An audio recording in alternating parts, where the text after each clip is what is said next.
compatriotes Nabiso, Congolais de père et de mère, tous amis lisusu na esengo oya liboso ya ba etando eke na bino et na ba misusu pe banandaka biso à travers ba téléphone na bango au travers ya ba téléphone na bango. Donc je suis devant moi avec figure emblématique ya communication to armée numérique bato wapi ba déstabiliser armée numérique ya ba Rwandais, bato wapi ba déstabiliser RFI, bato wapi ba déstabiliser France 24, bato wapi ba accompagner ki Mukonza Mboka jusqu'à ce que touti ko triompher parce que wana ezala ki victoire triomphale na biso. Donc na yena bango lelo otobeta masolo, nous allons parler sur les accords qui tenus aux États-Unis d'Amérique et nous allons en parler maintenant deuxième étape. Là nous allons directement entamer à ce qui concerne l'Assemblée nationale, ma préparatif pour changement de la constitution et ça inévitable. Donc voilà un peu. Nazala bandeko nangai iboso moloto bonjour. Bonjour ndeko nangai Kanza bonjour. Bonjour. Oui que ba Congolais bazolanda biso. Oui. Ba Congolais ba toujours na besoin koyeba état de santé ya mboka na bango. Pays na bango elala kindenge nini? Pays na bango ela muki ndenge nini? Ba diaspora o bazolanda biso ba na besoin pe ba yeba situation sécuritaire ya est de la République démocratique du Congo où est préoccupante. Et puis ma solo et les cas qui lobby aux États-Unis. Na habité moloto yondo kiti saka moto. Mais quand on quitte moto pour na les cas qui lobby aux États-Unis. Mbote na na bandeko ba Congolais de partout au Bolanda Rabiso. Ouais. Na kanisi pomoni bitumba o to bundina armée numérique ya Rwanda. Petit siko to bundana bango parce que babandi ba interprétation ba photo to robeta maso ba photo. Ouais. Na ya ba titidi ya ba kozi ya mboka to kolobela yango. Mais bandeko ba Congolais ya partout. Nazo senga na d'abord na bino na ba commentaire. Bokoma victoire na République démocratique du Congo. Pourquoi? Parce que to uti kozwa deuxième indépendance et puis deuxième indépendance autozui ezali le véritable indépendance. Parce que bandeko ba Congolais de partout esengeli boyeba ke l'accord de Washington autouti ko signé ezaki nde acte de mort, acte de décès yabai M23. Et quand ba M23 ceux qui ont signé acte de décès na bango boyeba ambara moko ke on veut dire to écarter ba multinationale.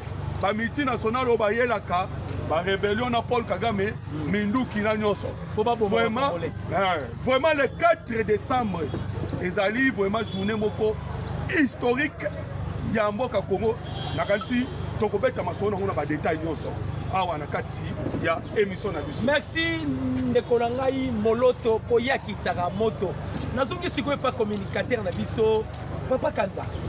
Oza liloba ya koloba te pour na maleka ki lobi aux États-Unis d'Amérique. Liloba ya koloba ndeko docteur koyebisa na bakongoma nyonso de partout ko wakizwami mbote na bino nani. Mais esengo ezali akopesa bino mbote parce que to obtenir o ezali victoire triomphale moko ya kitoko na mboka États-Unis. Boyebi na kati ya mboko ba accord esignama na bato mona kobenga ba patin mais bazala ba président à tel point que ba koka jamais qu'on peut s'abisso gain des causes réelles.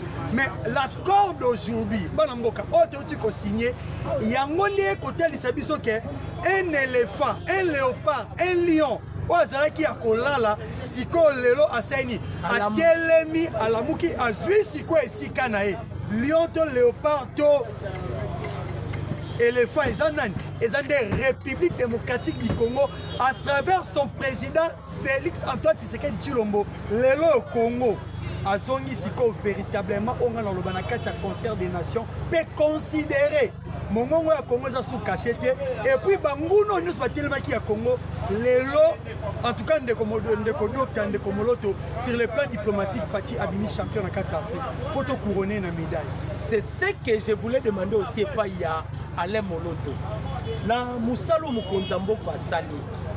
Qu'est-ce que nous le peuple congolais to koyi offrir pas ya Mukonza Mboka? Oyebi ke yomoko uti ko lobake bitu bezala ki ebele entre autres ba Senko, entre autres ba Moïse Katumbi, ba Joseph Kabila et na iloko Mukonza Mboka ko auti ko arracher. Eza lokola Mukonza Mboka botoli miel na munoko ya Clinton. Abotoli miel na maboko ya opérateur économique to multinational pour yemoko promettre qui biso déjà que cette fois-ci il va maintenant déboulonner le multinational. Biso ba congolais to ko pesa beaucoup de boka ni. Bandeko ba congolais ndebo zali boye to ko ibsana bino ki nous avons un président. Je pense que tangu encore esinyamaki tomekai mo mke ko kima mbangu to ke ndotala armée numérique rwandaise. Toye baba ko lobani. Oui. Mais je vous dis que bazaki chaos. Mais constamment on a sali les années. Ba congolais même à to ko lobandile zali ko tongama. Partout na Congo mobimba. Mutu to akola na biso ayebi ke boso porte bazo tonga. Alors to ko senga bilo pe na ba commentaire. Comment nzela o ba ko tonga liboso na yo. On constate que ba congolais ba otala kaka. Soko tuniye est-ce que on a nzela zo tongama? Na munandenge ya ko sichoter nzela zo tongama. Mais ba ko koloba te. C'est ça le problème. Tant que koloba que journée wana eza historique, pe ezali mémorial, ezali journée ya kosakana te, journée ya lobby. L'honneur ezali kozonga na mutu wa bundi bitumba. Parce que ce n'était pas facile. Oui, oui. Bazwaki Goma, bazwaki Bukavu, ezaki moment au Kagame akanisa kike, tant bazwi Goma na Bukavu, toko cédé. Et ba tumuzu ba bande ko kima ko luka ba passeport. Mais biso totikalaki parce que nous sommes des patriotes, nous sommes des wazalendo numériques. Totikalaki pona kolenda. Alors, ndeko congolais, en tout cas, je vous l'ai dit que et là, on s'engage comme ça dans mon Kozamboka. D'abord, bino batboko landa biso, boko mananu vraiment vos félicitations et vos soutiens au président de la République. Alors, on a dit que mon conseil à l'Union sacrée, le secrétaire général de l'Union sacrée, Andemba Talobi, photo réservée dans mon Kozamboka, Félix Antoine Tshisekedi Tshilombo, accueil moko chaleureux. Voilà le retour au Sahel, et à Rosala Monument, Namboka Oyo. Papa Kanza. Oui, qu'est-ce qu'on peut offrir et pas à vos Diambo? Juste on a le but, il faut te couronner par rapport à la victoire au Apesibiso. Et ça victoire moko facile, que peut-être votre baron en est léger. Guerre au et sali 3 décennies. D'une manière facile, il y a compréhension pas expliquer 30 ans de guerre, 30 ans de guerre. Comment?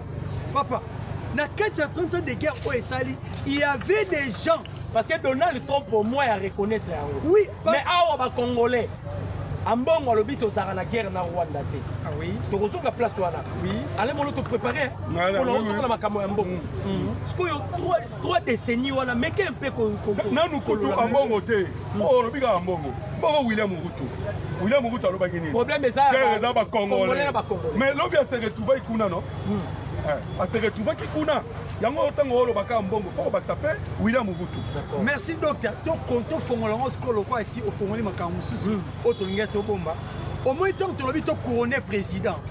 Bamsou ba kanisa ke non ezaki diale le nom. Le président a sauvé beaucoup de vies dans la République démocratique du Congo. Pourquoi? Na 3 décennies on a voire même les médiateurs d'aujourd'hui, les conciliateurs d'aujourd'hui, mais c'est Donald Trump, son pays était aussi dedans. Et na katia manœuvre nyonso wana ba auteur numéro 1 c'était qui? C'était précisément les démocrates américains va maintenir biso pendant 30 ans de guerre et le peuple congolais beaucoup bakufi. Mais et là on a le bamouki avant dans les cas ndeka balobaka quelquefois le malheur est bon. Au moins na katia bitumba o ndeko ça le l'autre comme na génocoste. Ouais ça se coopère reconnu na katia monde. Donc, au moins, il connaît le président Félix Ezebele. À Salina Nouké, où est-ce qu'il y a 4 monoko Kagame? Et bien, il y a un FDLR. Les lots sont pour parler nyonso. FDLR, FDLR et Koufi. Génocide rwandais et Koufi. Ok, génocide rwandais. Il y a un qui survit à Paul Kagame. Mais le président Fati a réussi à détruire Yango et mon analyse. Et puis, si vous avez diplomatie congolaise et tomboli moto et bini. C'est pas facile. Il y a qu'à détruire France au hasard, police, gendarme et Afrique. Le président Fati a réussi bango. Ba Belge autobenga ba noko ba ça qui ensemble na ba Rwandais. Ba Allemand donc nakolo ba mokili mobimba. Boya ngonde ko moto lo bango bien ba benga ngo ba nani oyo. les Indo. Pardon, à part les Indo-Pakistanais na kati ya économie na biso bebane kozwa on peut te récupérer les anglo-saxons, les termes que Moloto utilise. Voilà, les anglo-saxons. Nani ko ebisa ndeko kanza. Lande ko kanza. Oyebi tango lobi kamo ide yelinga alobi likambu ya ba français. Oyebi ke ba belge po tobeta masolo ya accord de Washington. Oyo ezaki signé lobby. Mais après, parce que le dossier après, après la signature, et là, moi, les cames. Oui, oui, que les Belges, dans le moment où ils ont 1 milliard de dossiers en Congolais, ils ont la Belgique. Oui, oui, que les casse. En France, ça marche. Oui, oui. Les Belges, ils ont 1 milliard de dollars. Je pense que le député Thierry Mariani a dénoncé qui en haut. Alors, il y a des gens qui 1 milliard pour ne pas payer sous na Rwanda. Nous avons fait un conflit. Kagame Salaka. Nazana M23. Ils sont avec les Rwandais. Tout comme la Belgique, Bazali na Rwanda, mais ça l'assemblée. Donc, dossier auto est accord de Washington. Nasi Robert appelle solo après en gros. Parce que il faut après la signature. Mais Ndeko Moloto, je vis Moïse Katumbi, où il y a Télémelaki Makapoko. Il n'y a pas de minerais au Congo. Teneur, il y a coltan, cobalt, je le vis saluer les efforts qu'il y a Donald Trump. Et à la fin des comptes, Katumbi qui appelle maintenant le peuple congolais de s'asseoir sur la même table, parlons maintenant de la République démocratique du Congo. Est-ce que vous pouvez interpréter en Goni? Ce n'est pas un dialogue. Ngaï Katumbi, tellement naïvi action à Bango. Et le président Tshisekedi a baki. Moi, je suis Katumbi. Alors, autant de caméra. Je pense qu'au moment où les caméras aujourd'hui, nous avons Aimé Bosch.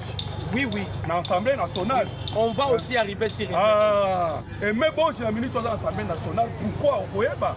Parce que Bandeko Bakongo et Sengel Bayeba, que Aimé Bosch a dali moko ya partenaire. Il y a Mokozambo qui a Félix Antoine Tshisekedi privé. Oh, vraiment à travailler dans les Sengeli. Alors, Mokozambo a déjà fait compris que Moïse Katumbi Bawana, ce sont des personnes qui travaillent et l'ongo na Kagame. Et l'ongo na multinational na objectif ya pillage. Vous comprenez? Alors, même la France, Robert Masolo, qui a un projet, c'est. Mais, na milito Mokozambo a bloqué le projet de Bango Nyonso. Ils ont dit que le projet de Vital Kamerhe, je pense qu'il y a bien. Oui, oui. Tant qu'on a dit Vital Kamerhe, tant qu'on a quai dossier, à Paris, il y a un projet pour que Lukandeni bloquer le processus de changement. Je comprends bien. Que ce soit la France, que ce soit la Belgique, Bazala qui est déjà informé. Parce que Bazala quand même a payé les renseignements sont élevés. Bazala qui est informé pour le deal ou pour les accords qui devaient se signer hier. Et il voulait par quel moyen pour empêcher, voilà pourquoi ils ont alimenté. Parce que la tangi document moko Paul Kagame a été aux États-Unis, a ordre le plan Zalaki Yaza aux États-Unis, mais ici le préparatif il y a shit, il y a Ouvira. Dieu merci, Néreti Sekedi à comprendre déjà tactique il y a Paul Kagame. Donc quand fire, tout ce que tu solo là, mais après tout ça donc si on n'était pas prudent de l'Okwana, mais on est tous à la affaibli. Maintenant, quel sera le sort il y a Bambongo pour le dialogue là-bas? On doit parler aussi du dialogue. Bambongo, le dialogue na bango, nakasi ndeko kanza ko yebisa akolo ba Bambongo. Parce que ngai auto tunanga likambu ya Moïse Katumbi, oyo ko bakisa Bambongo. Tous ces gens-là travaillent pour na ba ennemi. Ba travailler pour les ennemis ba twana nyonso. Vous comprenez? Voilà pourquoi Bango nyonso tout Mokozambo ka tie bango pembeni. Le président a na posa beaucoup plus. Ya ba oyo bako contribuer pour na ko keliboso na ndenge na koloba na yo ndenga bendi le président de l'Assemblée nationale Aimé Bosch. So to koloba to lobeta ba Aimé Bosch. Non, on va arriver parce que la première victoire, c'était premièrement, qui soit voilà. que les accords soient signés. Parce que Bato Mokili, Tobaï français, Balobaka, les paroles s'envolent, mais les écrits restent. Le coup, là, tu as ça, l'accord, qui verbal. Il y a à chaque fois Paul Kagame a roulé biso. Mais cette fois-ci, il y a eu des accords signés. William Ruto témoin, Ndaïchimi est témoin, Lorenzo témoin, président Togo, il s'appelle encore qui? Fort Nyasimbwe témoin, et les Émirats arabes témoin. Namoni lisusu Obasanjo, Babeki Siekou Touké, témoin. Macron Akimi, parce que Alinga Rose a humilié de la même manière Oyo, Paul Kagame a humilié. Alors, Sikoyo, Papa Kanza, on peut parler du dialogue. On peut parler. Non, le bon c'est quoi? Les moupé, baza, batate épiscopo, baza ba pasteur. Mission et église, ils ont de dire la vérité. Mais ba moupé, baza au milieu du village. Dieu n'a jamais été au milieu du village. Dieu est toujours n'a pas la vérité. On a la Bible. Bible c'est la vérité. Un pasteur a la batute na katikati. Je pense que oui histoire il y a Salomon. Moi si o alele moi na akufi. Moi na kufi tant que c'est Salomon kata makam. Ayaki na système au milieu du village. To kabula moi na ni katikati. Oui, sagesse ya mokonzi. Quand on habite au câble à moi la 4x4, à mon moi c'est mon habité, n'a préféré. Hier Asani, Azouane moi n'a mais tout le monde n'a rien ni. Il y a pas moins. La sagesse de Dieu est qui peut interpréter dans Salomon que non, mon colon moi les des maman oh. Et zandenge mo kona ba moupé. Donc les moupés sont des politiciens et non bateau bazab ecclésiastique. Mais ce sont des politiciens. Et pour Nabango, pour que la paix revienne au Congo, il faut qu'il y ait un dialogue. Il y a souveraineté de Pessi Nabango. Or que le président de la République n'a qu'au voyager toute la diplomatie premièrement, respect, il y a intégrité territoriale, il y a République démocratique du Congo. Donc cela veut dire que Papa Moloto, il faut paraphrer les Konangaï. Donc on ne parlera plus sur la balkanisation. Non. Et pourtant, souveraineté. Je pense que Hollanda qui Maloba Joao Lorenzo, kuna na États-Unis d'Amérique, Joao Lorenzo a clair. Alors bien que cet accord de Washington, yangonde mbala moko et que zongisa le respect de la souveraineté de la République démocratique du Congo et puis l'intégrité territoriale. Alors Batoubataka Mibale balobeli kabu ya intégrité territoriale lobby na Washington. Il s'agit de Joao Lorenzo, Namo Kozamboka, Félix Antoine Tshisekedi Tshilombo. Ndeko docteur, je vais ajouter une chose que les ana Katia Bako wana. Au même temps que on va dialogue, cadre ya dialogue nyonso. Ko banana ba accord de principe, tina ba accord final. Autre ko vanda pe awa tant que bana mboka, eza déjà na Katia. Concernant les M23, na Katia on va expliquer bien. Leurs problèmes est qu'on va traiter cas par cas. Donc, ce que tu as dialogue na bango, pour respecter makambo économie na carte accord de principe. Oui, concernant M23, DDR et c'est l'Obama. Il y a un M23 à respecter. DDR, c'est désengagement, démobilisation, ainsi réintégration. Réintégration, on déplace déjà cas par cas. Cela veut dire que commettant des crimes graves contre l'humanité, dans le mouvement, on n'a jamais intégré dans la raison pour laquelle, pour preuve, Willy Mandiaki na Canada Basaini. Donc, bien, Bakangé pour plus de 300 000 morts. On va couper précisément la Katiago. Donc, cela veut dire que Bakana Bango na 4 États-Unis ils ont déjà résolu. Donc, pour la Bambongo, concernant les dialogues, soit qui président Assisi Makambonio, soit Tokobenga ba Oesengi Tobenga, Église de Akoya comme médiateur, Église Bozalaka comme téléspectateur, attends l'olenge Makambeko Kendele. Point bas, ceux qui catholiques à l'Ingaka, il y a même sur un dialogue. Pourquoi pour Barabani, l'Église des rêves? Donc, tu vas comprendre que catholique, aza des mèches na ba M23, aza des mèches na ba belge, aza des mèches na ba français. Toroki jamais koya ko bête un match au arbitre. Aza déjà à Kamoussous. Et pour le marquement politique, aussi tu gagné. Non, le président lui-même a pour choisir, à cause de la médiateur, mais avant tout, il faut que les M23 déposent leurs armes, qu'ils se retirent sur toutes les positions. Net au Koué Banasko, côté un dialogue pour tous un compromis égal ainsi que juste. Au Baozaba Congolais, au CP là-bas, côté. Oh, nous sommes Rwandais, nous sommes Rwandais. Oh, nous sommes qu'on nomme c'est le Binabissoni. Concept des opérations. Dans le concept des opérations et le Bini. Et ça là-bas, Rwandais, il faut se retirer ainsi que neutralisation et FDLR. Donc, c'est à comprendre. L'engagement président Sahel. Les Congolais à Maïel. C'est que tout le monde est ça. Les Kabila est ça. Mais déjà que traçabilité, ton ligne et si tu as mis à dialogue, bien parlé. Nous parlons maintenant de l'Assemblée nationale. Y a-t-il la différence entre Emebo Jina et Kamere? En tout cas, différence c'est Ali. La différence c'est Ali. Makasi na dégâts au Saranate. Voilà, bande de Congolais. Je pense que Bino Balani Nabiso Tangu tout. Tous les Karanabiso Bolandarabiso Bolobarabiso déjà Tangu Nyonson qui Mokozamboka Longo et Nabiso Vital Kamere. Je pense que les Arabes demandent au Bozara au Tangu Nyonson. Et le président Yokaki. Voilà pourquoi au Monaki Vital Kamere qui a battu Pembeni. Maintenant, on nous confiance c'est quoi Mokozamboka. Problème exact. Aïe copé ça ce qu'on a aimé Boji. Confiance on a dit qu'on vient pas, mais on nous a appris qu'Aimé Boji, il est aussi de la même famille politique que Kamere. Toi qui dis qu'il y a une différence.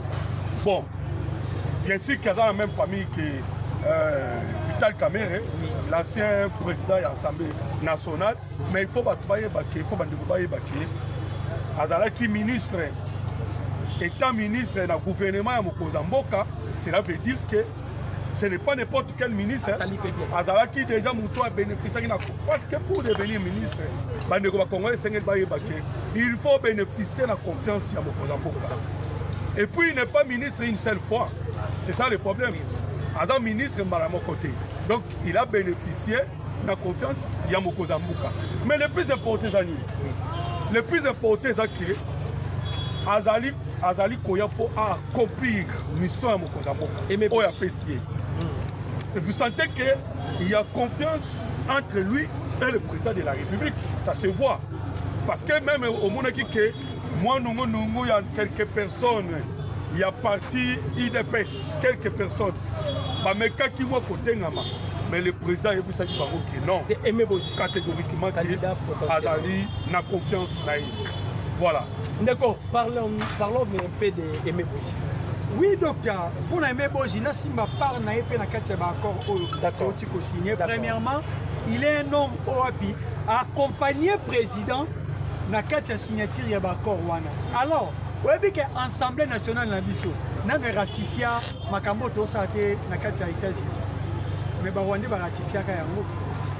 Oui, tu sais.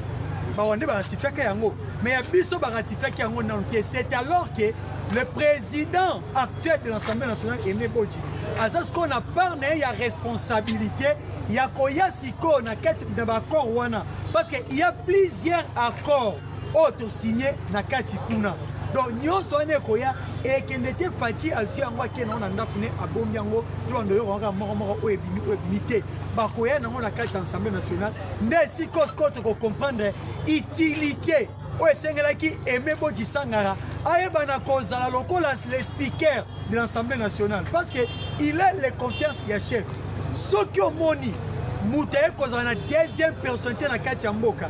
Et ça que non, ce type ne connaît rien, ainsi de suite. Non, Aza confiance, il y a chef, il y a un moment où il va placer, il y a un représentant numéro 2, il y a la République démocratique du Congo. Donc, avec lui, nous croyons que, au moment où dans la 4 assemblées, celui qui a le contrôle parlementaire, c'est Bandak. Tu savais qu'il y avait des ministres, où il y a un contrôle parlementaire. Oh, oui, 3 ministres, jusqu'à présent, donc, si je comprends bien, Kamere ne faisait absolument rien. Oh, bon, dans le but que a salé le côté, pour nous, dans le baraboué, Mouta salé le côté dans Moukila Zalarante. Les alibos, les alibos, les akisés, les alibos, donc Kamere a salé qu'à part naïe. Nous préférons la côte, ça va une polémique. Par Kamere a salé qui part, oh, ya yé, na nenge sengela qui a sala. donc mission Aimé Bodji et a autrement que mission il y a Vital Kamerhe mais na MONUSCO Aimé Bodji kaka sikoyo contrôle parlementaire et bandaki ainsi que ba bengisi pe ba ministre concerné ba ministre ba seni ba kimi yo na ngine bisaka na batuke ndenge tozabwe Assemblée nationale oye uti koleka oye uti koleka na oyo toza nango sikoyo eya son assemblée moko te makambo asikasi ekoti à travers le président ya assemblée nationale sikoyo Aimé Bodji dans les Congolais mais il travaille ça et seul Aimé Bodji yango oh mais il est capable, il travaille avec ses conseillers tels que Michel Moto, le député national. Michel Moto. L'homme de la situation, l'homme de la place, Michel Moto. Maintenant, qu'est-ce que nous devons retenir de Aimé Bodji à ce qui concerne le changement de la Constitution?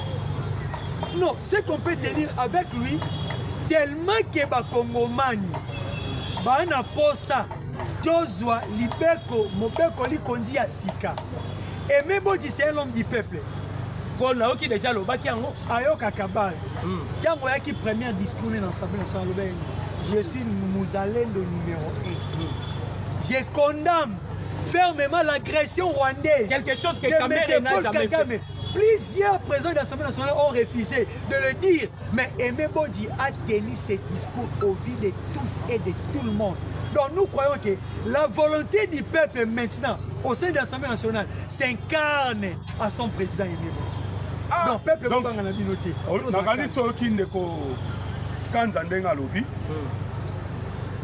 parmi babitumba to wana ngo moko ya bitumba ya makasi eza bitumba ya changement ya constitution on doit se le dire wana peza guerre parce que constitution to wana ngo eza ba français mtu basalelaki biso yango eza ya biso te constitution wana nde epesa mwanga chuchu e ndeko Bodji azali wapi aza originaire ya este ayebi na miso amona ndenge pe ye moko ndenge mwanga chuchu azwa vraiment ruba ya mobimba ayebi pe les tactiques na ba stratégie ya Paul Kagame oyo azalaka nango na partie est ya République démocratique du Congo et le président bendi epamba te parce qu'il sait que azali Muzalendo ndenge ndeko kanza lobi alors son objectif ezali que il faut amema biso na changement ya constitution donc constitution oyo il faut totia yango pembeni je pense que bayeba ko comprendre que ba loi eza na kati ya constitution oyo to protéger pour bakanisi que changement ya constitution ezaka likambo ya mandat ya mokonzi ya mboka bandeko senge bayeba ke constitution oyo ezali kobotola biso souveraineté na biso alors que souveraineté peza moko ya bitumba oyo tokobunda nango na mboka oyo mais il faut quand même de parole qu'est-ce que vous devez maintenant s'adresser et pas à président de l'Assemblée nationale parce que bazolanda biso docteur et le koyeb ça na président de l'Assemblée nationale monsieur le président félicitations d'abord na place ici au Congo et loko et Seigneur Oyeba incarne plus de 120 millions de Congolais au côté on est sikana au changer vie na bango. Pourquoi? Aux représentants ya population dans mon gongo na biso oye même pas ba député et comme que pas ina yo comme ça yango et pas ya président. Alors ndenge na biso na minute obwe le président le peuple congolais attend de vous. Il y a aussi sa guerre, il y a Est, tant que tu es le numéro 1 de Wazalendo, aux amoto, au colis déjà, na souffrance ya bitumba wana, au yebi yango ndenge zalaka. Donc, et pas une autre zone que il faut bitumba o esi là. Deuxièmement, et pas une autre zone que tozo zomobe koli kondi asika, o ekoya ko recadrer vie na biso la population congolaise. Et sur le plan sécuritaire, je pense à toi que plusieurs lois ont recadré la sécurité de la République démocratique du Congo. Les Congolais ont trois choses. À travers yo, la loi a bien été à travers yo, la députée a libre à travers yo, station de vie congolaise sociale nabiso et la débattu tout le monde a échangé. En tout cas, tozalaki na esengo qui va communiquer sont des figures emblématiques qui se déchaîner à ce qui concerne la victoire écrasante ya Mokonzi Mboka après avoir pour exposer la nudité de Paul Kagame au vu de tout le monde et le monde entier maintenant. Qui est maintenant Kagame?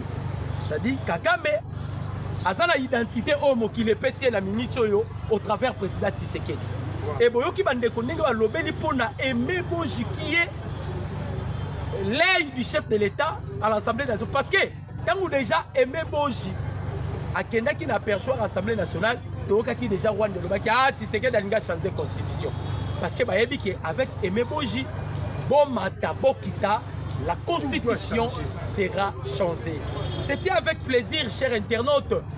Yakolanda biso, boyoka kimoloto, boyoki kanza, soki pe barope sa ba numéro parce que bogo zape na tape ya kobenga ye pour ba éclaircir bino surtout pour na Aimé Boji, to pour l'Assemblée nationale, to pour na les accords oyo uti ko sala signer pour nyoso tolobaka na médiaté. Bakoki ko pesa ba numéro, so ko pesa numéro na yo. Bon, numéro de téléphone c'est le plus 243 89 40 330 80. Mon numéro c'est plus 243 987 84 82. Dr News, vous avez déjà le numéro et vous allez rester à Bandouana. Que Dieu vous bénisse et que Dieu bénisse notre beau pays. Je dis et je vous remercie. Ciao.